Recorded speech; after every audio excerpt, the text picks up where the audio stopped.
Allons, Zamba pambola yo ozili suli baku ya koyamba biso na tongo tongo. Ngai biso ete nzambo tozobonde la bien-aimé. Zambe wana akufate azana bomoy. Yokana ebisa yo. La Bible nous dit que Dieu est le rémunérateur de tout ce qui le cherche. Baonyo soba lukaka nzambe bien-aimé zamba futaka bango. Yokana ebisa yo. Na sena moyo musala moko te ezangi le foot. Yango lelo to mimelo thème moko to intitulé yango les salaires.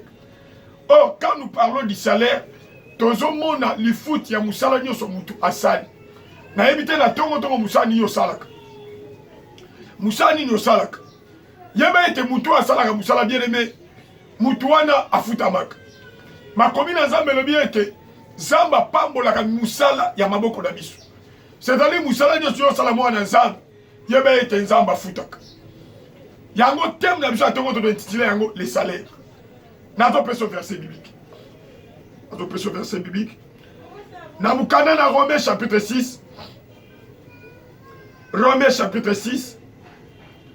Dans verset 22 à 23. Nous lisons au nom de Jésus. Romains chapitre 6. Verset 22 à 23. Nous pouvons commencer même au verset 21. Nous lisons au nom de Jésus. Quel fruit portez-vous?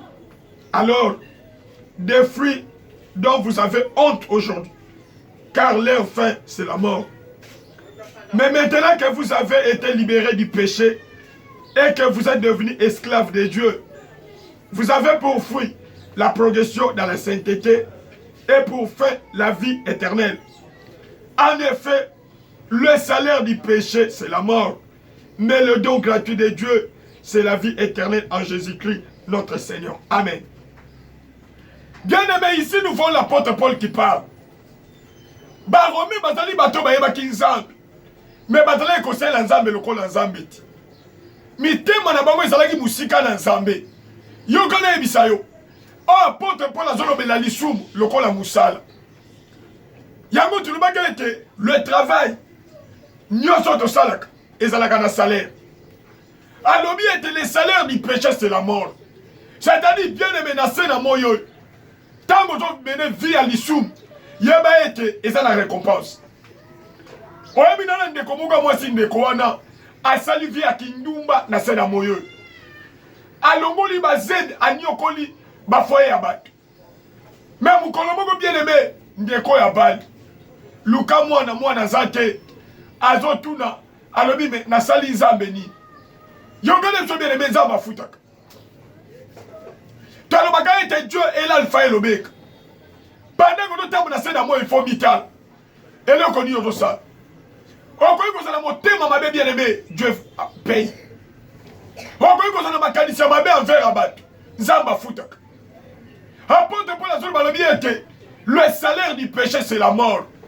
On dit que la liwa, et ça, liwa physique, ça peut être la mort spirituelle. Ça peut être la mort spirituelle. Papa ofandi ozolanda ngai ozokosa osalaka musala yo wana ozwi salaire ozosala yango bamakambo ozokosa mama ke bafuti biso te bien aimé Nzambe afutaka oyebi nazobondela mpo na couple moko mama ona yebi papa kobondela te Nzambe apesa mobali na nga mbongo atu moma ke mobali na nga azwaka mbongo ngai nde nanyokwamaka nazobondela mpo Nzambe asala malamu na famille. Mais tant que vous avez papa de la peau le salaire du péché. Le lobanda kuminge kauki bien aimé à cause de l'issou. Ba vie a batuminge kauki à cause de l'issou. Et bongo mita la bien aimé aux autres la malade. L'apôtre Paul ne parlait pas de païens, il parlait des chrétiens. Ba romé ba yeba kinzambe, ba le conseil l'ensemble le col ensemble. Mitema na bongo ezalaki bisika ya Nzambe. Nalingi na tongo mitala bien aimé. Musala nozosa. Musala ni nozosa. Oza mona na est-ce que ça na motema no mobile. Obi nana ndeko moko lilo azolela. Azoluka musala zo mona nati. Zamba pese musala me yakoti muyibi na kati. E muyibi afuje ba bengani ye lelo komolela. Akomi tongo d'église. Poko d'église Nzambo lobini. Bien aimé, vous avez déjà la réponse. Nalingo mital. nzamba futa kamalam alobi ete soki nazana nyongwa mutu aloba na futa musala nini yozo sa nato peso deuxième verset Ruth chapitre 2 Ruth chapitre 2 nalingo mitana tongo bien aimé musala nini yozo sala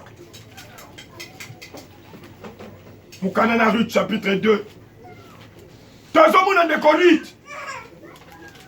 Ruth chapitre 2, verset 11 à 12. Yoranege Bible. Boaz lui répondit, on m'a rapporté tout ce que tu as fait pour ta belle-mère depuis la mort de ton mari. Et comment tu as quitté ton père et ta mère et le pays de ta naissance pour aller vers un peuple que tu ne connaissais pas auparavant. Que l'Éternel te rende ce que tu as fait et que ta récompense soit entière de la part de l'Éternel, le Dieu d'Israël, sous les ailes duquel tu es venu te réfugier. Et dis, oh, que je trouve grâce à tes yeux, mon Seigneur, car tu m'as consolé et tu as parlé au cœur de ta servante. Pourtant, je ne suis pas, moi, comme l'une de tes servantes. Balobi Rita Koufeli Mobad. Atikalegi na belle-mère na ye, na komona na Mobange. Mais Balobi ete, abade kosuga belle-mère na ye lokola ndeko na ye. Mais Rita zalaki Moabite. Yoka bien aimé, et lokono to sala kanzamba futaka. Okoyi kozana lopangu yo na motema mabe, bien aimé Dieu paye.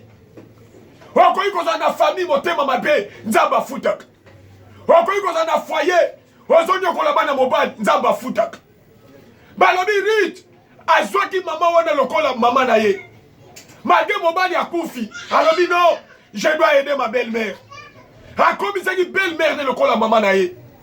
Mokolo moko yoka, Rita zoloba ma fille. Et comitant ozwa kimia. Au comité ozwa kimia. Yoka nenge Rita zolo. Na bien zoloba na Ruth. Yoka nenge na bien zoloba na Ruth.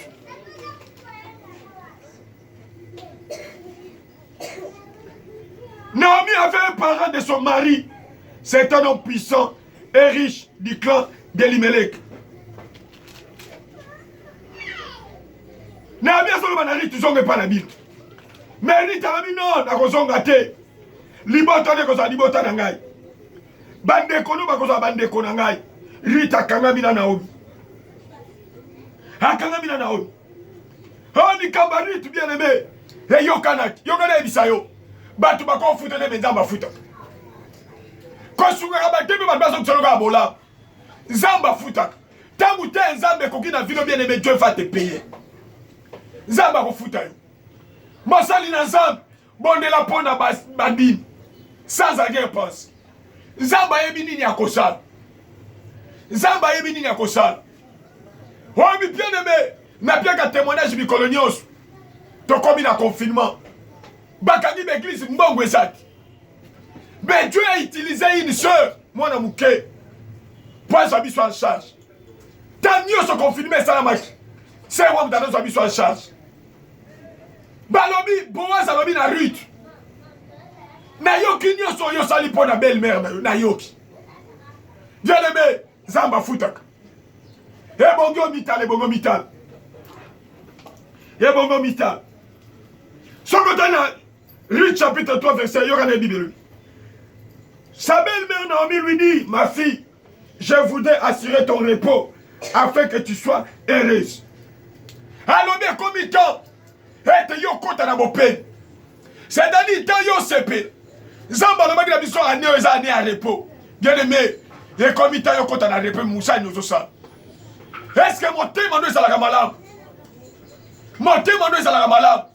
Ba pession bongo sala boloko muke yo wana zo sala makameza ngati ozo kota manyanga leo nazo bonde la bien aimé nzambo afutaka Ruth afutaki bien aimé Joseph afutaki Naomi nzambo afutaki bien aimé basali ne na kata Biblia nzambo afuta yo loboko na nzambe simo bien aimé ozo lifuti ya nzambe ata batu baboyo nzambo afuta yo.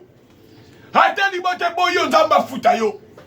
Ata belle famille boyo nzamba futa yo. ata église boyo nzamba futa bien-aimé nzamba kosakati nzamba kosakati alobi tangu tawo ekokoka. Je me souviendrai de mon peuple. C'est un futa libota nangai. Tikata wana bien-aimé ekokisa manzamba futa yo na kombo na Yesu. Amen.